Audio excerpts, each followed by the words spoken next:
Ouf, je l'appréhende depuis un méchant bout de cette éclipse-là et elle est quelque chose. Comme on dit au Québec, attache ta tuque avec de la broche parce que tu vas avoir de la broue dans le toupette.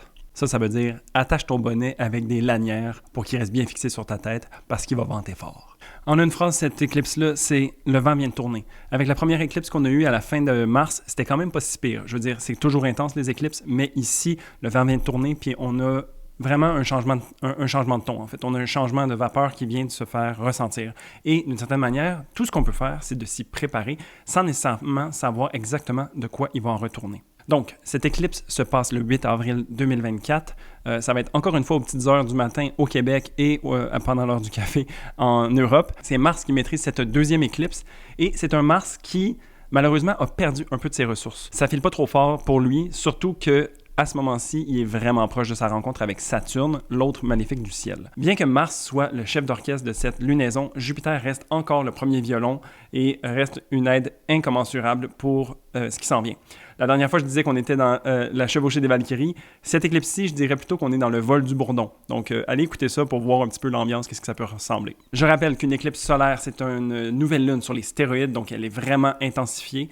C'est un moment de grande inspiration, de grand commencement, en fait. Et puis, ça marque toujours des événements assez marquants, des points tournants dans une année. C'est une période où est-ce que les énergies sont très chaotiques, il y a beaucoup de choses qui se passent, c'est très intense. Ça peut être aussi vécu de manière un peu plus obscure, où est-ce qu'on semble travailler dans l'ombre, on semble être non reconnu, peut-être qu'on a l'impression d'être perdu, et puis celle-ci va particulièrement avoir cette saveur-là avec la rétrograde de Mercure qui est active dans le signe du Bélier aussi. Mais bref, je m'emporte un petit peu. Je tiens aussi à rappeler que les lunaisons comme ça se passe sur une période de 6 mois. Donc, en ce moment, on est en train de passer à un nouveau chapitre, en fait, par rapport à un développement qui s'est passé en octobre dernier.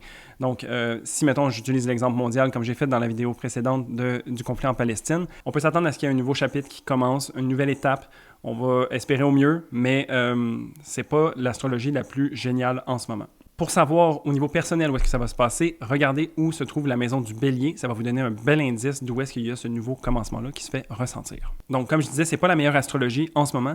La raison pourquoi je dis ça, c'est parce que beaucoup de planètes, en fait, qui sont actives pendant cette lunaison-là, ont perdu de leurs ressources par rapport à la lunaison précédente, celle qui était la pleine lune en Balance. Ce qui fait en sorte qu'on a besoin de travailler 2 fois plus fort avec 2 fois moins de ressources. Donc, on peut s'imaginer un petit peu qu'est-ce que ça donne comme ambiance. Malgré tout, Jupiter reste quand même de la partie. Jupiter a également perdu un peu de ressources, mais ça reste une des planètes les plus fortes pour nous supporter pendant cette période-ci. OK, donc on va commencer à regarder un peu plus en détail. Ici, on va commencer par le Soleil et la Lune, qui sont les deux dans le signe du Bélier. Le Bélier, c'est un signe où le Soleil adore être. Il est en exaltation, il a donc beaucoup de ressources. Il est aussi à un bon endroit dans le ciel en ce moment pour aller chercher vraiment... C'est lui qui prend part à beaucoup des décisions qui se passent dans le signe du Bélier. Ça reste que Mars est le maître de ces signes-là, mais Mars est en posture beaucoup moins intéressante que le Soleil, alors le Soleil est en train de compenser un petit peu. La Lune, quant à elle, elle est en errance dans le signe du Bélier, donc elle n'a pas de plus ni de négatif, elle est juste là un petit peu comme pour venir voir comment ça se passe. En conjonction avec le Soleil, c'est sûr qu'elle va chercher ses ressources et puis ça la supporte d'une certaine manière. Donc le Soleil et la Lune quand même se passent plutôt bien. Si on continue, on a Vénus aussi qui est rentrée dans le signe du Bélier. Vénus ici qui a perdu beaucoup en entrant dans ce signe-là parce que dans le signe des Poissons, elle était exaltée. Dans le signe du Bélier, elle est en exil. Donc, on peut vraiment voir la distinction entre les deux. Et puis, c'est que ses ressources sont manquantes, en fait. Et puis, elle a perdu sa connexion avec Jupiter. Donc, elle est un petit peu plus à l'arrache, on va dire. C'est sûr que ça aide d'avoir Vénus dans le signe de la lunaison. Ça vient donner une certaine forme de bénévolence ou de bienfait, mais elle n'a pas toutes les ressources pour pouvoir agir dans sa pleine bonification, en fait. Alors, on va prendre ce qu'on peut pendant cette éclipse-là, mais c'est ça. Vénus n'a pas tout ce qu'elle a à offrir de disponible. Aussi, dans le signe du Bélier, j'utilise souvent le mot unité pour parler de Vénus ou de rassemblement, de relations, tout ça. Dans le signe du Bélier, Vénus est un peu plus indépendante, elle est un petit peu plus pour elle-même. Donc, ça se peut qu'on ait un sentiment d'être un peu plus égoïste peut-être avec ce placement-là. On a plus l'impression qu'on doit se prioriser, qu'on doit faire des choix par rapport à nous en premier. Alors, c'est sûr qu'on est un petit peu moins tourné vers les autres ici. La dernière planète qui se trouve dans le signe du Bélier, c'est Mercure. Puis Mercure, malheureusement, c'est celle qui a la moins bonne situation de toutes les planètes parce qu'elle est rétrograde. La rétrogradation, d'un point de vue moderne, on peut dire que c'est des moments pour aller à l'intérieur, pour revoir, revisiter certaines choses, faire de la réflexion. Si on y va d'un point de vue plus hellénistique, ce sont des ralentissements, des retards, des délais, des détours. On a besoin de refaire les choses. Dans le signe du bélier, comment est-ce que je vois ça? C'est vraiment qu'avec un Mercure en bélier, on a envie de foncer. Ça fuse les idées. Et puis, en fait, on peut peut-être être un peu maladroit. On peut peut-être avoir à refaire certaines choses. Tu sais, d'une certaine façon, c'est vraiment de voir que plus on va vite, plus il va falloir recommencer les choses. Il faut cultiver une certaine forme de lenteur pour pouvoir avancer lentement mais sûrement, alors qu'on a un peu le feu aux fesses, puis on a vraiment envie de courir puis d'aller super vite. Donc, à voir comment est-ce que vous allez vivre ça, mais c'est vraiment de jouer en fait entre ces deux énergies-là. On a envie de foncer, mais plus on va foncer, plus il va falloir travailler en double. Donc, à tout un chacun de choisir comment on a envie de vivre ça. Donc, on a du bien, on a du moins bien dans le signe du bélier. Allons voir le maître de cette lunaison, donc Mars, et le maître de tout ce qui se passe en bélier, voir comment est-ce que lui se situe. De prime abord, un Mars en poisson, c'est pas si mal que ça. Il y a une certaine forme de dignité ici. Il y a certaines ressources, surtout communautaires. Donc, on est capable d'aller chercher les d'autres planètes pour venir le supporter dans ce qu'il a à faire. Ça reste que c'est le maléfique hors secte de cette lunaison. Donc, c'est la planète qui est le plus demandante, qui offre le plus grand défi de cette lunaison-là. Et puis, c'est cette planète qui a la main mise sur pas mal tout ce qui se passe. Alors, il faut voir comment ça va se jouer.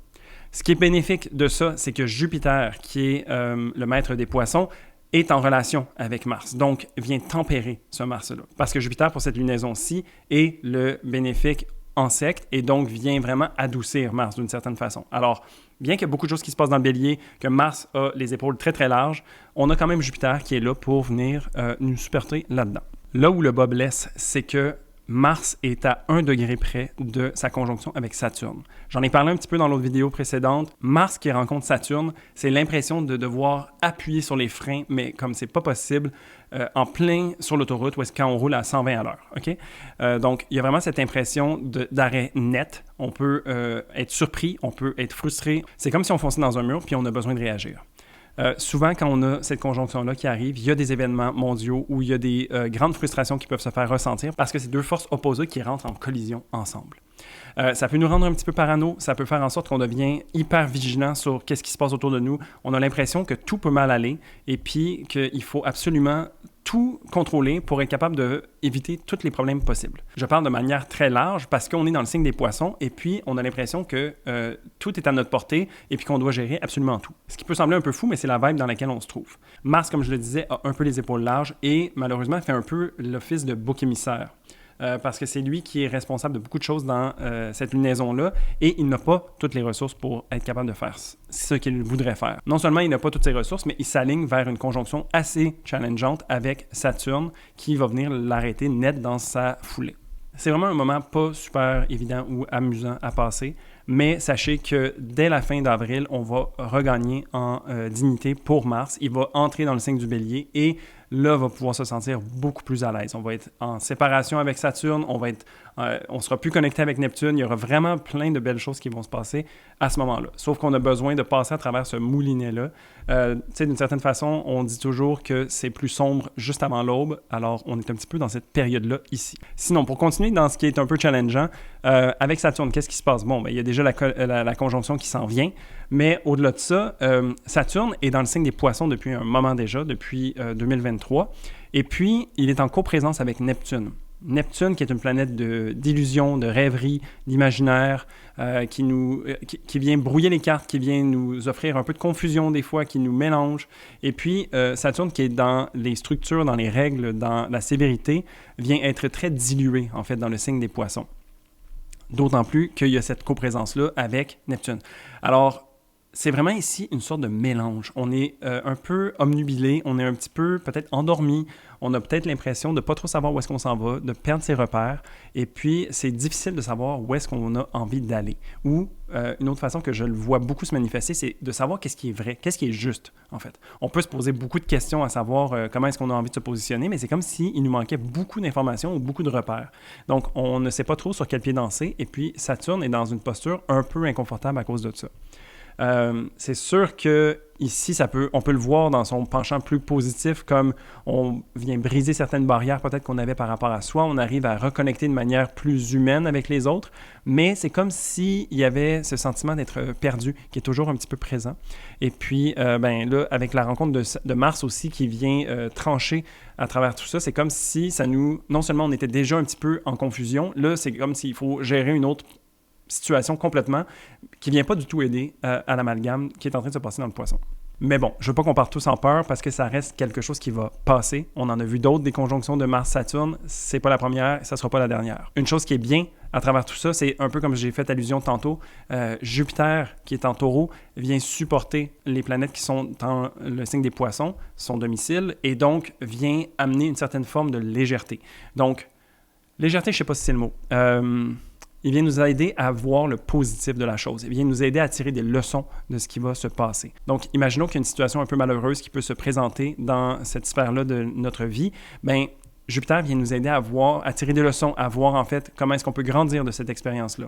La vie n'est pas que rose et donc ici, c'est de voir comment est-ce qu'on peut grandir à travers l'adversité d'une certaine façon. C'est ce que Jupiter vient nous offrir comme enseignement. Et Jupiter, lui non plus, il n'est pas occupé du tout. Il est en train de s'approcher, lui, d'Uranus dans le signe du Taureau. Et puis, non seulement il est en train de gérer un petit peu tout ça, il est en train d'essayer de tenir cette saison des éclipses à deux bras pour retenir un petit peu tout ça, pour pas que ça parte en couille. Mais la conjonction avec Uranus va venir ajouter cet élément de surprise, cet élément inattendu qui va venir changer la donne, en fait. C'est une conjonction qui se passe une fois aux 12-13 ans, et puis c'est de voir comment est-ce qu'il va y avoir une innovation, une évolution, une nouveauté qui va être à saveur du Taureau ou qui va venir se manifester dans la maison du Taureau, dans votre carte, qui va venir aussi peut-être amener un vent de fraîcheur, qui va amener peut-être plus de perspective.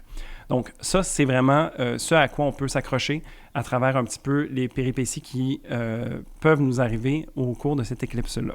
Donc, j'ai été un peu expéditif peut-être, désolé pour ceux qui ont dit que je parlais un petit peu vite, mais c'est vraiment la saveur de ces éclipses-là. Elle se manifeste à travers ma voix, à travers la manière que j'ai de vous rendre ces comptes rendus. Mais qu'est-ce qu'on en tire de tout ça? On a du bon, on a du moins bon dans cette saison des éclipses-là, un peu comme à chaque fois.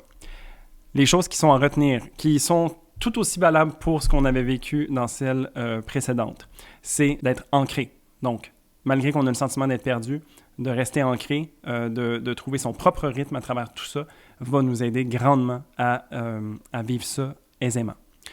Retourner à l'intérieur de soi, donc de trouver son centre, de se permettre d'avoir de la perspective, de garder l'esprit ouvert par rapport à ce qui se présente devant nous, va également beaucoup nous aider. La nouvelle chose que je rajouterais pour cette lunaison-là en particulier, c'est de trouver des moyens de vivre sa colère ou ses frustrations de manière saine. La colère, c'est une énergie pure. Qu'est-ce qu'on peut faire avec ça? On peut détruire ou on peut créer. Alors, à vous de choisir comment est-ce que vous avez envie de manifester ça, mais définitivement, si vous sentez qu'il y a de la frustration, de la colère, du ressenti, que vous avez envie d'exploser, faites-les d'une manière qui est bénéfique pour vous et qui est bénéfique pour les gens autour de vous. Le genre d'exemple qu'on peut utiliser, le sport, la créativité. J'aime bien aussi la manière thermodynamique, donc on peut y aller par des bains froids, on peut y aller aussi en bougeant, tu sais, comme il faut macérer quelque chose, il faut forcer, il faut bouger, il faut expulser cette énergie de colère qui peut nous habiter. Et puis aussi, accepter que les choses vont aller au rythme qu'elles doivent aller. Avec la rétrograde de Mercure, surtout qui donne un peu le ton ou qui va alimenter pour sûr les frustrations qu'on va pouvoir ressentir. Tu sais, des fois, juste de savoir que ça se peut que ça prenne 2-3 fois avant que tu reçoives un colis ou avant que telle personne te réponde ou je sais pas quoi. Juste de savoir que c'est un peu dans l'air du temps, ça permet de juste se déposer un petit peu à travers tout ça. Je rappelle que le mois de mai, donc, va nous aider, oui, pour Mars, mais pour tellement d'autres planètes aussi. Ça va venir nous offrir beaucoup de perspectives. Je pense qu'après avril, on a beaucoup d'intégration à faire. Donc, le plus d'ancrage, le plus de conscience qu'on peut mettre au travers de cette saison des éclipses, le mieux, ça va être pour nous. Puis, je me sens inspiré, si je peux vous laisser, sur une prière qui m'inspire pour cette lunaison, c'est la prière de la sérénité qui encapsule quand même plutôt bien quel genre de posture on peut avoir pour cette lunaison-ci. Donc, je vous la lis. Accepter avec sérénité les choses qui ne peuvent être changées, le courage de changer celles qui devraient l'être et la sagesse d'en connaître la différence. Je trouve qu'on a vraiment des beaux messages qui sont en lien avec le Bélier, qui sont en lien avec Jupiter qui nous aide beaucoup. On a Mars qui est dans cette prière-là aussi. Et puis la sérénité, je pense que c'est à nous de se l'offrir. Donc vraiment d'y aller en connaissance de cause et d'y aller avec indulgence envers soi-même. Alors voilà, ça fait le tour de cette éclipse. C'est très dense, il y a beaucoup de choses, mais définitivement, le vent a tourné et puis c'est à nous de savoir comment est-ce qu'on va naviguer tout ça. Encore des échos, d'être le maître à bord par rapport à l'environnement qui nous entoure. Si je fais une réflexion personnelle, pour moi, ça va se passer dans la maison 4. Donc, en octobre dernier, je déménageais. La maison 4 parle de la maison du foyer, de la famille, tout ça, des parents. Alors, peut-être un nouveau chapitre à ce niveau-là. Je ne sais pas que je prévois de déménager, mais je suis quand même ouvert d'esprit à voir qu'est-ce qui peut se manifester dans ces zones-là. Je serais vraiment curieux d'ailleurs si toi, tu veux partager aussi où est-ce que cette nouvelle lune se passe, où est-ce qu'un grand nouveau départ se lance pour toi. Et puis de voir aussi à travers toutes les péripéties que ça va engendrer, quel genre de nouveau départ on va pouvoir s'offrir. Sinon, je te souhaite une très belle lunaison et puis on se revoit très bientôt dans une nouvelle vidéo. Salut!